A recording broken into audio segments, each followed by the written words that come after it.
Assalamualaikum warahmatullahi wabarakatuh. Innal hamdalillah nahmaduhu wa nasta'inuhu wa nastaghfiruh wa na'udzu billahi min shururi anfusina wa min sayyiati a'malina may yahdihillahu fala mudhillalah wa may yudlil fala hadiyalah. Ashhadu an la ilaha illallah wahdahu la syarikalah wa ashhadu anna Muhammadan abduhu wa rasuluhu la nabiyya wa la rasula ba'dah. Allahumma salli wa sallim wa barik ala sayyidina wa maulana Muhammadin wa ala alihi wa ashabihi ajma'in, amma ba'du. Sahabat Permata Mandala yang dirahmati oleh Allah Subhanahu wa taala. Kali ini kita akan membahas tentang puasa jalan menuju versi terbaik diri kita. Sahabat Permata Mandala yang dirahmati oleh Allah Subhanahu wa taala, kita tahu bahwa ayat tentang puasa atau menurut ulama ayat yang mewajibkan kita berpuasa di bulan Ramadan itu adalah surat Al-Baqarah ayat 183. Ayat ini diturunkan oleh Allah Subhanahu wa taala di Madinah. Setelah beberapa ayat sebelumnya dalam surat Al-Baqarah mengenai kisos dan mengenai wasiat. Kemudian ayat 183 mengenai puasa Ramadan. Ayat ini diturunkan pada tahun kedua dari hijrah Nabi Muhammad sallallahu alaihi wasallam di Yasrib.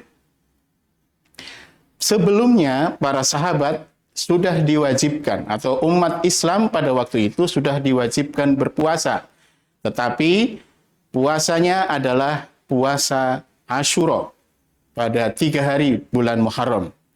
Nah, kemudian pada bulan Sya'ban tahun kedua Hijriah ini Allah Subhanahu wa taala menurunkan surat Al-Baqarah ayat 183 sehingga kemudian puasa Asyura yang mirip dengan puasanya orang Yahudi pada Yom Kippur itu tidak lagi diwajibkan.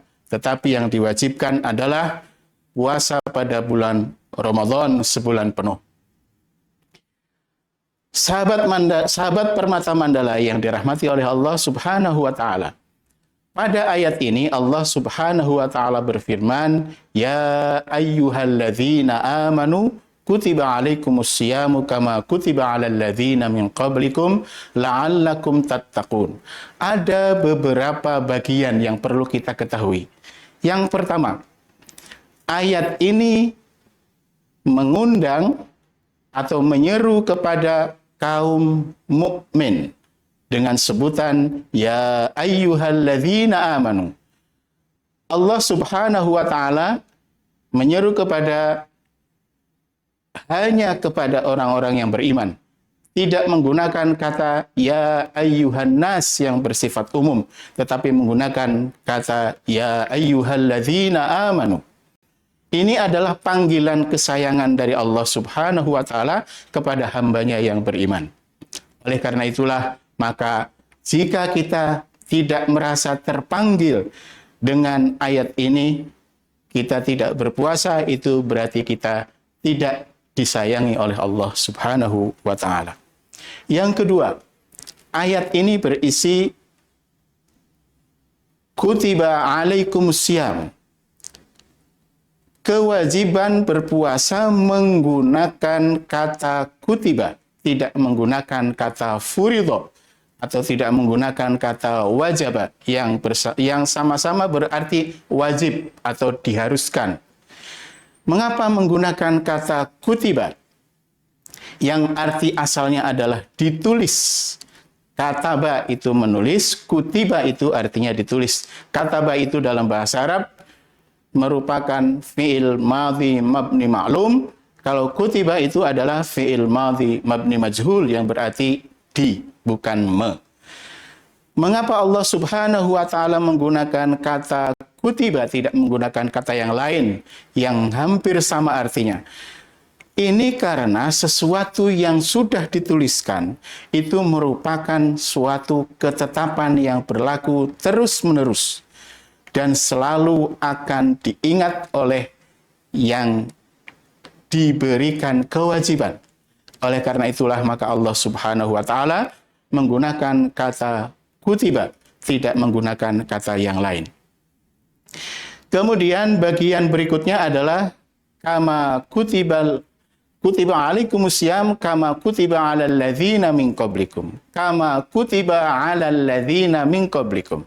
Jadi puasa ini merupakan ibadah yang tidak hanya diwajibkan kepada umatnya Nabi Muhammad sallallahu alaihi wasallam saja, tetapi puasa ini adalah ibadah yang sebelum-sebelumnya juga sudah diwajibkan kepada umat nabi-nabi sebelumnya.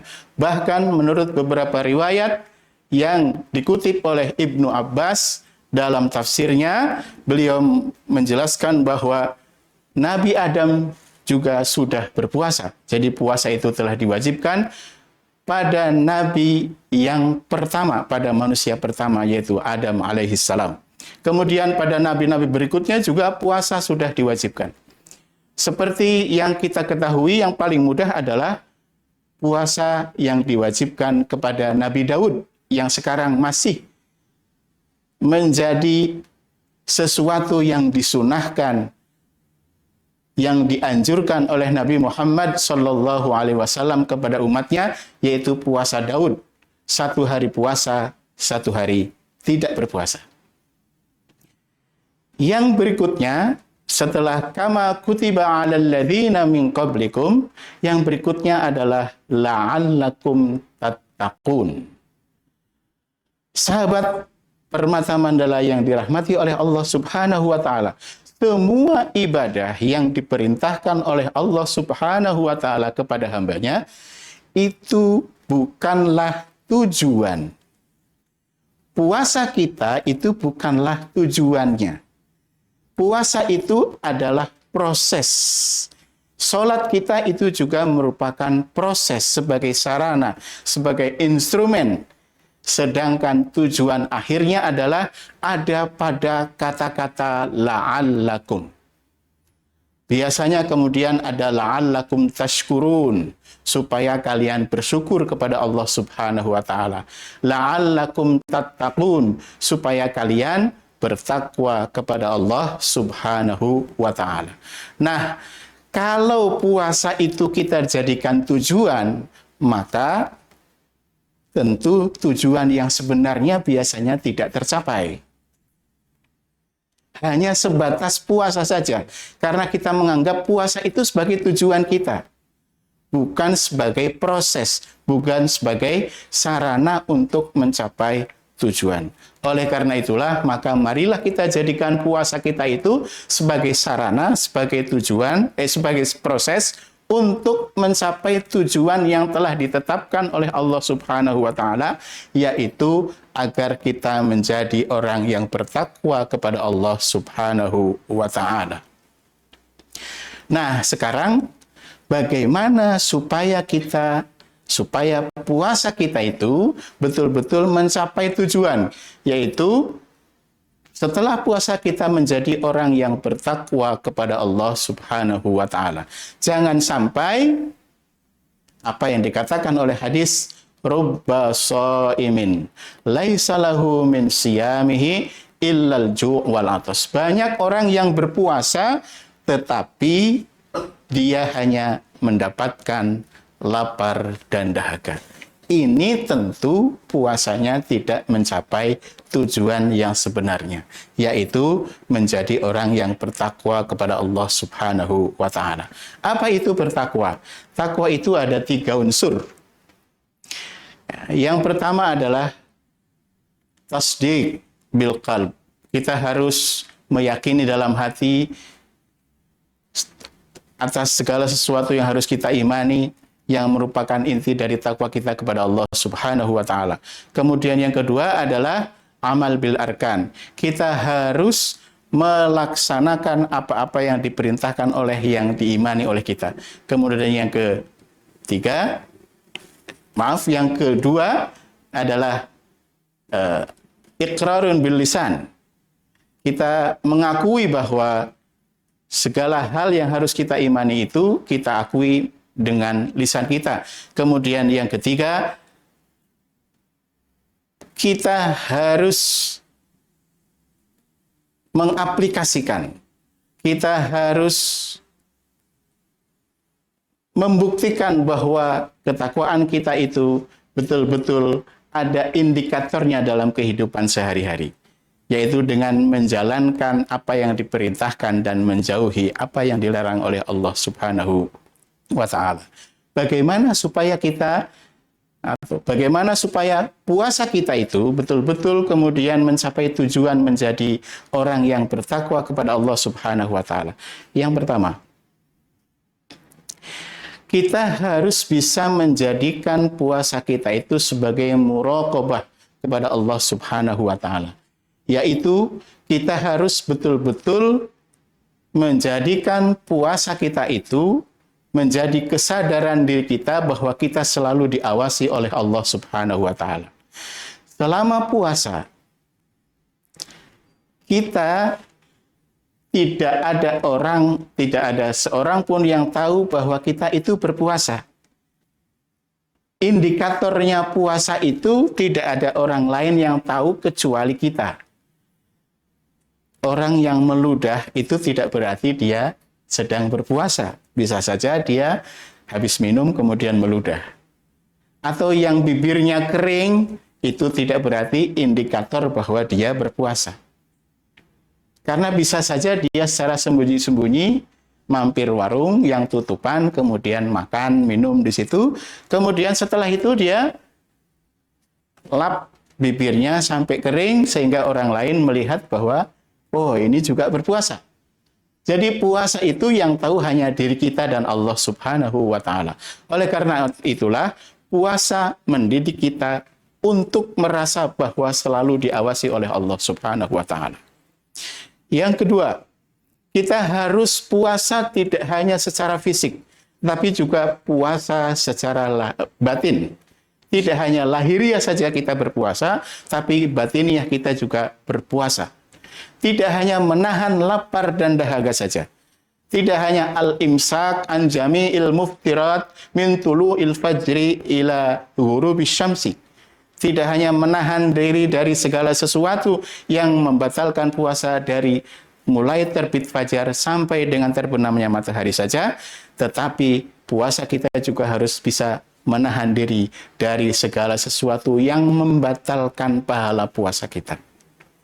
Kemudian yang ketiga, kita harus mulai membiasakan diri untuk selalu mendekatkan diri dengan Al-Quran sebagai pedoman hidup kita, supaya kita tahu mana yang harus kita lakukan dan mana yang tidak harus kita lakukan, mana yang harus kita jalankan, mana yang harus kita cegah, mana yang harus kita jauhi.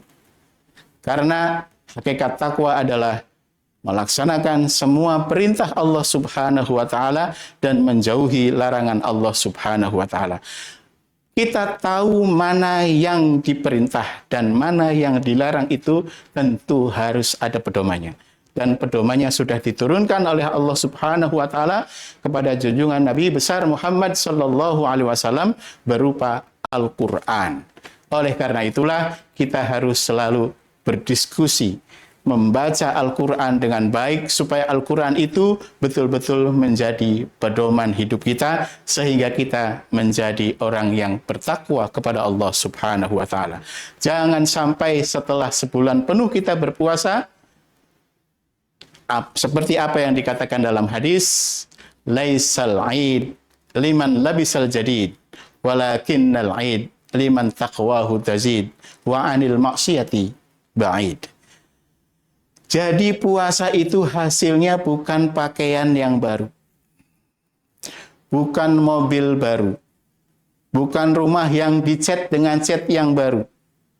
Tetapi puasa itu adalah bagi orang yang takwanya bertambah kepada Allah Subhanahu wa Ta'ala dan dia jauh dari perbuatan-perbuatan maksiat. Oleh karena itulah, maka sahabat Permata Mandala, agar puasa kita itu betul-betul mencapai tujuan menjadi orang-orang yang bertakwa, Setelah puasa kita menjadi manusia baru. Manusia menjadi versi diri kita yang terbaik.